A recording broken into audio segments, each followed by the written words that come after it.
लिखने वाली इक्वेशन से। Mark price of an article is ₹9,000। ठीक है, mark price is given. Mark price मतलब ओरिजिनल प्राइस ना। मार्क प्राइस मतलब जो मैन्युफैक्चरर ने लिखा होता है दैट इज लिस्ट प्राइस या मार्क प्राइस। वही ना, ओरिजिनल प्राइस। तो mark price of an article is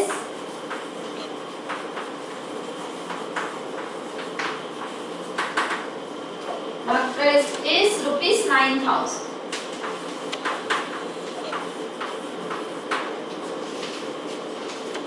mark price को हम लोग शॉर्ट में M.P भी लिखते हैं।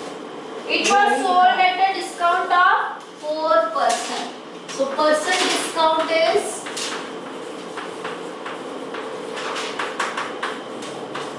लिखा तो है इसमें सब। 8.2 थोड़ी है। shopkeeper still made a profit of 8%. तो बायोलॉजी क्लास की दिन है। Profit equals to 8%. नहीं, एक ठीक है। देखो मैंने So this is what is given. Mark price is ₹9,000. Discount percentage is 4%. Percent profit is 8%. आपको फाइंड करना है cost price of the article कि उस पर्सन ने कितने रुपीस में ये आर्टिकल परचेज किया। तो शॉपकीपर ने डिस्काउंट भी दिया मार्क प्राइस पे और फिर उसको सेल करने में फिर भी उसको प्रॉफिट ही हुआ है। तो आपको डिस्काउंट परसेंटेज निकाल दिया है, तो you can find the discount. How much will be discount? Discount equals to 4% of formula पूछ रहा discount upon MP into 100। Discount percentage into 100 ना। मैं डिस्काउंट परसेंटेज दिया है तो उसमें से अगर मेरे को डिस्काउंट करना है तो discount is 4/100 into 4% of MP। मैं डिस्काउंट परसेंट का फॉर्मूला नहीं अप्लाई कर अगर नॉर्मल डिस्काउंट का बोल रहे हो ना, discount percent upon MP into 100। Rearrange करो उसको। दोनों सेम ही है। दोनों सेम ही है। देखो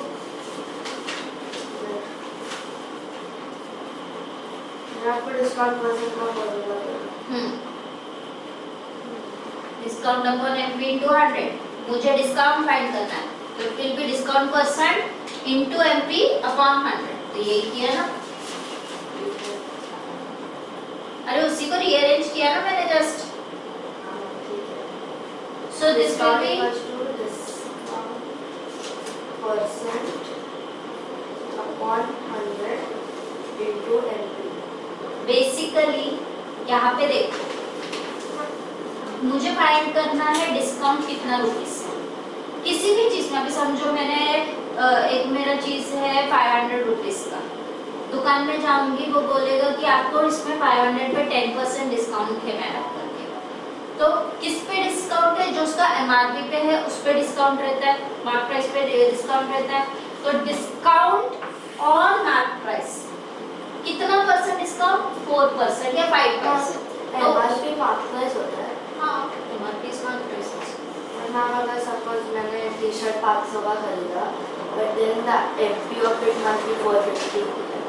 दुकान आपने 500 का खरीदा means that is your cost price. हाँ तो फिर मैम कभी MRP can be cost price और MP ना।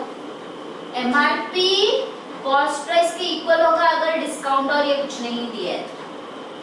नहीं तो cost price can be less than MRP अगर डिस्काउंट दिया है।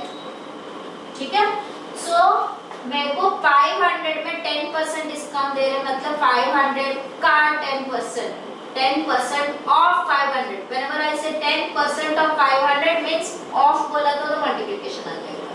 वैसे यहाँ पे 4% ऑफ 9,000 डिस्काउंट है तो 4% बोला तो नीचे 100 ऑफ मतलब मल्टीप्लिकेशन 9,000 का। So this will give me how much? 360 rupees। 360 rupees अगर मेरा डिस्काउंट है तो सेलिंग प्राइस कितना हो जाएगा? Mark price minus 360 rupees. Mark price minus discount हो जाएगा ना selling price. So this will be equals to 9,000 minus 360। So this will give me 0, 10 में से 6 गया तो 4, 9 में से 3 गया तो 6, 8640 rupees. Correct? This will be your selling price. Now you are supposed to find the cost price where profit is given, percent profit is given. Percent profit का formula क्या था बताओ? Percent profit equals to CP upon CP minus SP minus CP. हाँ, SP minus CP upon CP into 100. Right? Percent profit का value is 8%. So 8 is equals to SP is 8640 minus cost price upon cost price into 100. This 100 will first count down. ठीक है? So 8 upon 100 is equals to 8640 minus CP upon CP. हाँ अगर CP का X लिया तो चलेगा, X लिया तो X चलेगा। हम ठीक है? तो यहाँ पे 8 upon 100 ये reduce हो जाएगा फिर बाद में डिवाइड करूँगी। I'll give CP to both separately. This will become 8640 upon CP minus CP upon CP. समझे ये क्या किया? डिनोमिनेटर दोनों को सेपरेटली दे दिया, कैलकुलेशन इजी हो मुझे जाएगी। समझ में नहीं आया। अरे 8640 माइनस मुझे CP, फॉर्मूला कौन सा वाला नहीं है? ये फॉर्मूला लिखा मैंने थे। हाँ पर ये मतलब ये बुक में किधर दिया? आपको मैंने लिखाया था फर्स्ट क्लास में फॉर्मूले पूरे। प्रॉफिट परसेंट का? हाँ, percent profit equals to profit upon cost price into 100। एकदम पहले लिखा है, सबसे पहले नोटबुक में लिखा है। ठीक है? So this CP will get cancel out. It will become 1. 8 upon 100 minus 1 will come here. वो बाद में लिख देंगे, देखो आपको confuse minus 1 will come here. It will become plus 1. Plus 1 equals to 8640 upon CP. ये अभी reduce करती हूँ। तो 100 upon 100 होगा। नहीं, वो बाद में पहले reduce कर देती हूँ। अच्छा 4 2s are 8, 2s are 8, 4 2s are 8, 4 5s are 20. So this will become, अगर LCM ले लिया तो 2 plus 25 हाँ 25 upon 25, है ना? LCM ले लिया तो is equals to 8640 upon CP. So this will become 27 upon 25 equals to 8640 upon CP. Cross multiply कर देंगे 27 into CP equals to 8640 into 25. So CP is equals to 8640 into 25 upon 27.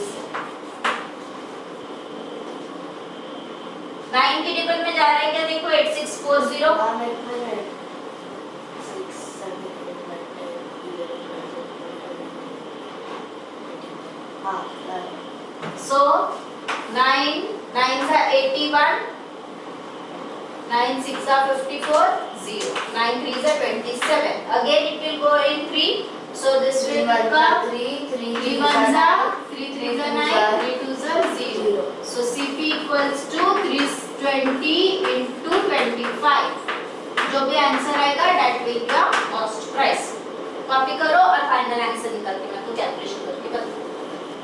अच्छा इसके जगह पे मैंने एक और फॉर्मूला आपको लिखा है, आई डोंट रिमेम्बर कि आपके पास वो फॉर्मूला लिखा हुआ है कि अगर ये नहीं चाहिए तो एक और फॉर्मूला है सेलिंग प्राइस इक्वल्स टू, ये आपको फिर डायरेक्ट फ्रैक्शन में लिखा है minus discount selling price equals to CP in bracket 100 plus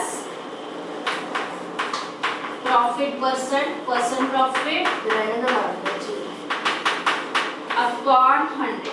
ये किसका फॉर्मूला है? ये भी एक फॉर्मूला है कि अगर आपको सेलिंग प्राइस पता है, कॉस्ट प्राइस फाइंड करना है, कॉस्ट प्राइस पता है, सेलिंग प्राइस फाइंड करना है, तो ये भी फॉर्मूला अप्लाई कर सकते हैं। मैम वो जो अगर लॉस है तो 100 माइनस लॉस आ जाएगा। सेम चीज के लिए दूसरा फॉर्मूला है। मैम वो जो डिस्काउंट परसेंट डिस्काउंट है परसेंट प्रॉफिट मतलब डिस्काउंट परसेंट प्रॉफिट परसेंट। हाँ, ये फॉर्मूला लेके अगर आपको याद बैठ रहा है तो फिर कर सकते हो, शायद कैलकुलेशन इजी हो जाए। हाँ आपने इधर प्रॉफिट परसेंट का फॉर्मूला SP प्रॉफिट अपन CP into 100 लिया। प्रॉफिट इज बेसिकली ये ना, हाँ वैसे।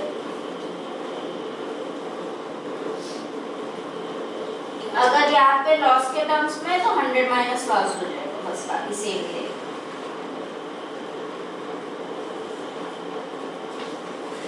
ये फॉर्मूला आप फॉर्मूला शीट में लिख के रख दो, कैलकुलेशन के लिए कभी भी इजी हो जाएगा। सेलिंग प्राइस अगर लॉस दिया है तो CP 100 माइनस जो आप लिख रहे हो वही फॉर्मूला शीट। मैम ये प्रॉफिट है, वो प्रॉफिट के लिए प्लस है और लॉस के टाइम पे 100 माइनस लॉस आ जाएगा। मैंने ये दो फॉर्मूला भी लिख के रख दो खाली बाद में के लिए कभी भी। तो ये जो स्टेप है इसके जगह पे डायरेक्टली आप अगर ये फॉर्मूला यूज करोगे तो फिर कैलकुलेशन करके देखो, शायद आपको इजी हो जाएगा, कैलकुलेशन इजी हो जाएगा। बट फॉर्मूला याद रखना डिफिकल्ट है बस, नहीं। ट्राई करो एक बार वो फॉर्मूला डाल के आपको क्या मिल रहा है चेक करो। इसी यही सम में use this formula instead of this and find करो आंसर कितना मिल रहा है। दोनों फॉर्मूला यूज करो, ठीक है। सेम चीज में सेम सम में use this formula instead of this what we have taken, same ही है, इसी को ही रीअरेंज करके ये बनाया।